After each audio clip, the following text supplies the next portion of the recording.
Alright, buckle up for a whirlwind tour of how a small island managed to become a globe-trotting empire, mostly by being slightly less disastrous than everyone else. Imagine a world where the British Empire is a figment of the imagination, and England is just a medium-sized player in the sea of equally ambitious neighbors.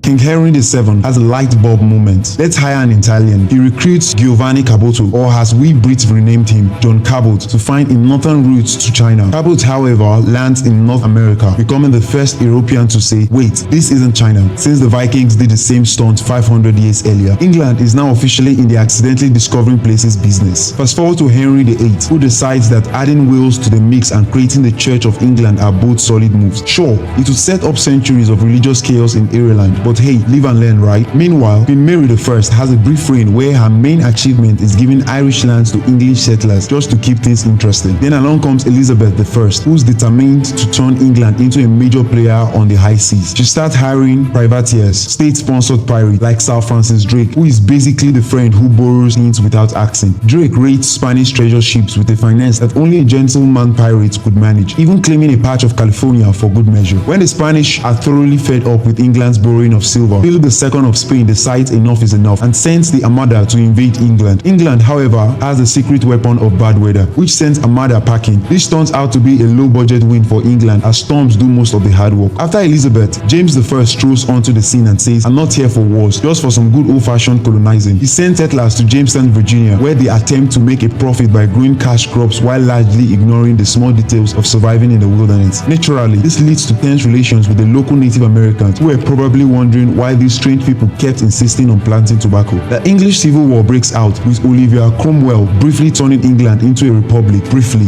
being the keyword, because as soon as he's gone, the monarchy bounces back with a vengeance under Charles II. One of Charles' empire-building achievements, snatching New Amsterdam from the Dutch and rebranding it as New York, because what's an empire without some dramatic rebranding? Then comes the Union of 1707, where England and Scotland joined forces, creating Great Britain, because if you can't beat them, merge with them. Soon after, Britain gets busy in India, where the East Indian Company built a massive trade network and even fueled its own army.